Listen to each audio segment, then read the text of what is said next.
Untuk final project yang saya kerjakan yaitu aplikasinya bernama InStudio. Jadi ini aplikasinya tentang pemesanan jasa desain interior.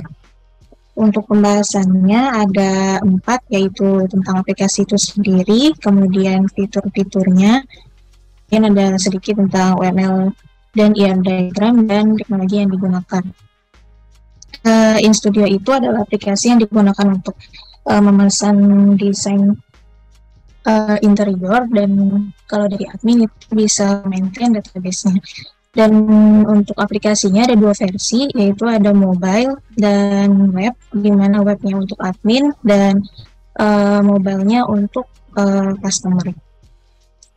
Dari fiturnya sendiri, untuk customer itu bisa melakukan register, login, dan bisa melihat produk, bisa melihat profil dan update-nya juga, kemudian bisa memesan dan melihat pemesanannya, dan juga detail pesanan dan detail pembayarannya.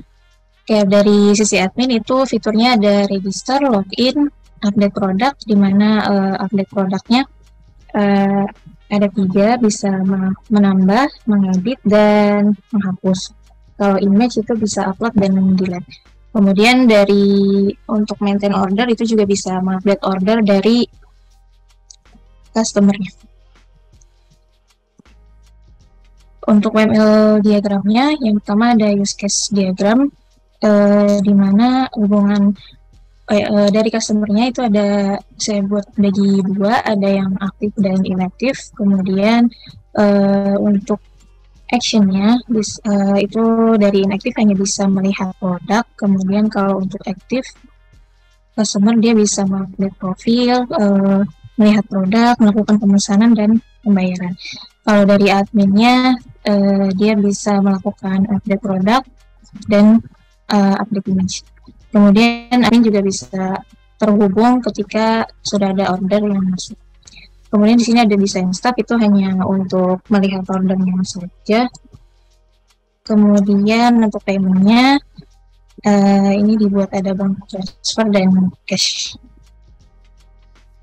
Dan untuk activity diagramnya sebenarnya ini yang dibuat yang generalnya aja, tapi untuk setiap actionnya saya sudah breakdown secara lebih detail sebenarnya. Jadi dari ke login, kemudian ada update profil, request order, dan payment, kemudian dari admin juga demikian. Kemudian untuk IR diagramnya atau entity relationship-nya dari user itu memiliki hubungan one to many dengan order, di mana user itu dapat memiliki 0 atau lebih order. Kemudian kalau satu order ID itu wajib dimiliki oleh satu user. Kemudian untuk ordernya itu berhubungan one to many dengan order detail, di mana satu order minimal satu order detail atau lebih. Kemudian dari order itu dibuatnya memiliki hubungan one to many dengan payment, karena saya buatnya itu payment-nya bisa lebih dari 1 kali. Ibaratnya untuk pembayaran down payment ataupun pembayaran lainnya atau pembayaran terakhir. Kemudian untuk user yang berhubungan dengan image dan produk itu one to many. Jadi maksudnya di sini kalau user admin itu akan tercatat ketika mengupdate image dan produk. Dan di sini untuk image dan produk memiliki hubungan one to one. Mohon maaf, di sini ada kesalahan. Jadi sebenarnya untuk satu image ini nggak mandatory one product, bisa juga berdiri sendiri satu image tidak terpakai di produk, maupun produknya belum ada image-nya juga itu tidak masalah.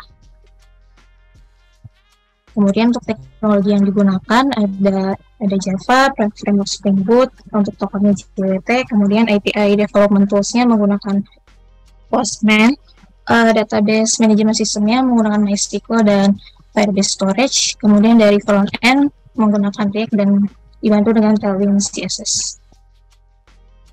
Mungkin langsung ke link aplikasinya ya. Misalkan saya login sebagai customer.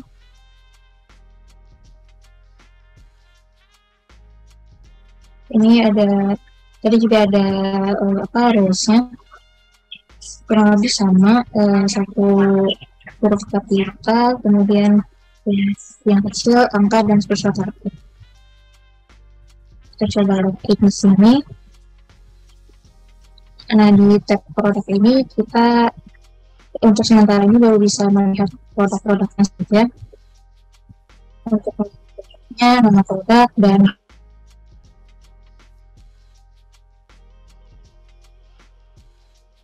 kemudian di sini untuk order project-nya akan mengisi form, di mana untuk kontak informasinya dia default dari profil saat registrasi.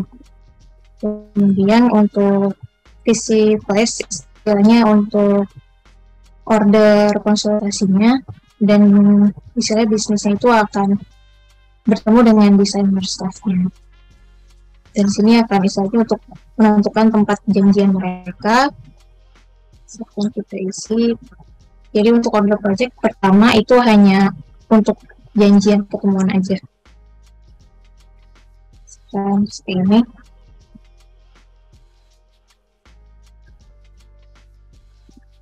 Nah, untuk kalau misalkan sudah membuat order, nanti order yang paling terbaru akan muncul paling bawah, yang TR23 ini. Tapi, nah untuk order detailnya itu belum ada karena memang nantinya akan diupdate dari sisi adminnya, jadi bisa diupdate oleh customer-nya. Karena kali ini akan diupdate ketika memang ceritanya itu sudah selesai konsultasi atau visit.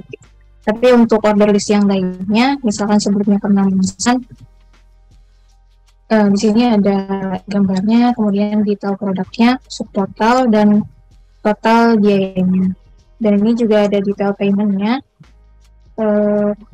Remaining payment ini untuk kalau misalkan masih belum lunas pembayarannya.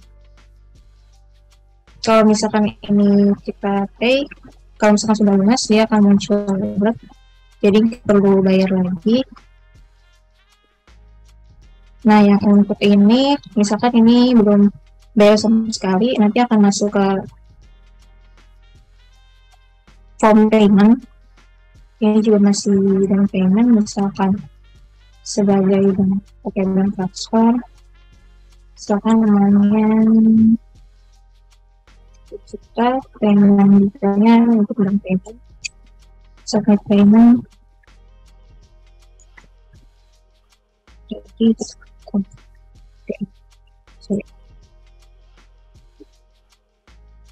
nah di sini jadi 300.000. Nah, berarti baru payment 300.000, remaining payment-nya jadi berkurang, sisa 5 juta sekian. Kemudian untuk update profilnya, ini juga default dari dari data yang ada. Misalkan kita ubah lagi, misalkan jadi hanya mengubah sebagian, bisa mengubah sebagian. Kalau misalkan dia mau ubah semuanya, karena kalau misalkan nggak di default, dia jadi kosong saat teksnya. Saya belum mengatur lebih baik gitu. Misalkan ini update, nanti muncul di sini. Di active account itu istilahnya untuk dilihat account-nya. Misalkan saya deactive, nanti dia hanya bisa melihat produk, tapi untuk order form-nya jadi submit order nanti dia jadi disable. Untuk order detailnya dia sementara ini masih bisa melihat. Tapi kalau misalkan dia inactive kemudian logout, untuk saat ini dia masih bisa login kembali. Oke, untuk mobile-nya mungkin kurang lebih seperti itu. Untuk versi webnya udah terlihat ya. Ini untuk halaman pertamanya. Kalau belum login, dia hanya bisa mengakses form. Untuk produk, image, dan update order, dia nggak bisa. Terus, sini kita coba masuk.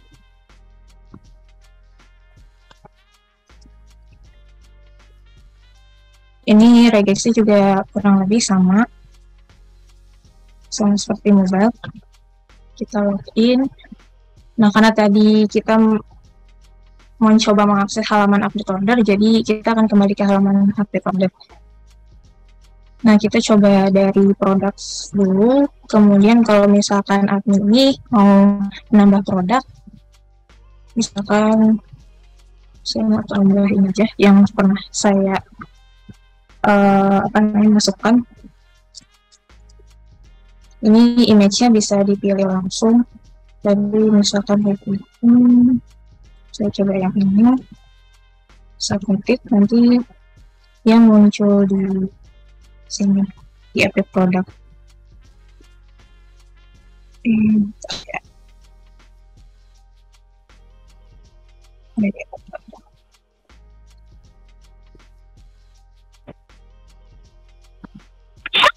Ini seharusnya udah muncul ya.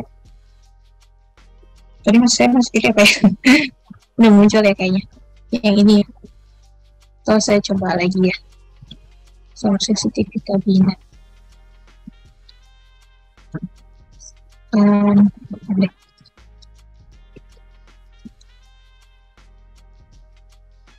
Ini sangat. Oh, ternyata belum reaktif di sininya. Terus saya coba cek lagi. Kalau misalkan untuk mau mengupdate produk, kita tinggal klik editnya aja. Nanti otomatis keisi di profilnya. Misalkan kita mau ubah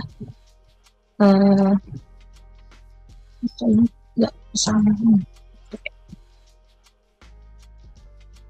Ternyata ada yang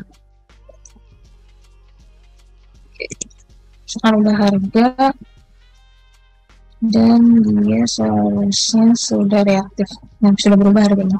Tapi 7 juta jadi 6 juta. Terus kalau misalkan kita delete, nanti akan hilang data yang tadi. Untuk image, kita coba masukkan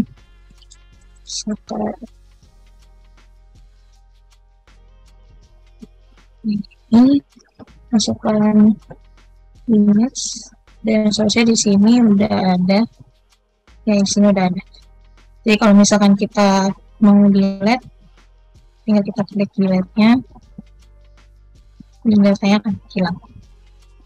Nah, tadi untuk yang update order, kekurangannya di sini belum memunculkan pesanan berdasarkan user ya.